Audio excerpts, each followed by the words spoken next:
Welcome to our channel. Today we how to set up schema markup with rank math, complete guide step by step clearly. To set up schema markup with rank math, first ensure you have the rank math plugin installed on your WordPress site. Navigate to your WordPress dashboard. In the left-hand menu, find the rank math option. Click on the dashboard submenu. Under the modules section, locate the schema markup module. If it is not already activated, click on the toggle to enable it. Once activated, go to the Pages or Posts section of your website. Select the page or post where you want to implement schema markup.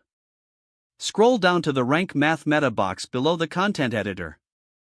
Find the Schema tab within that meta box. Click on the Schema tab to open the schema settings. You will see a default schema type that Rank Math suggests. If you want to change it, click on the Schema Type drop-down menu. Choose the appropriate schema type for your content, such as article, product, or local business. Fill out the necessary fields that appear based on your selected schema type. Be sure to include relevant information, such as the article's title, author, and publication date for an article schema.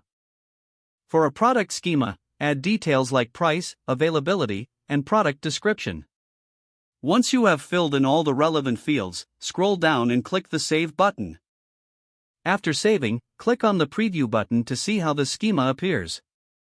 To test if your schema markup is correctly set up, use Google's Rich Results Test tool. Copy the URL of your page or post and paste it into the tool.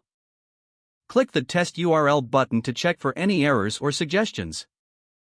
Review the test results to ensure there are no issues with your schema markup. If there are suggestions, make necessary adjustments in the Rank Math schema settings. After finalizing your schema markup, you're all set. Ensure to monitor how your rich snippets appear in search results over time. With this setup, your website should be better optimized for search engines through enriched schema markup. If the page does not load, refresh the browser or try again in a private or incognito window. Don't forget to like this video and subscribe to our channel for more step-by-step tech guides.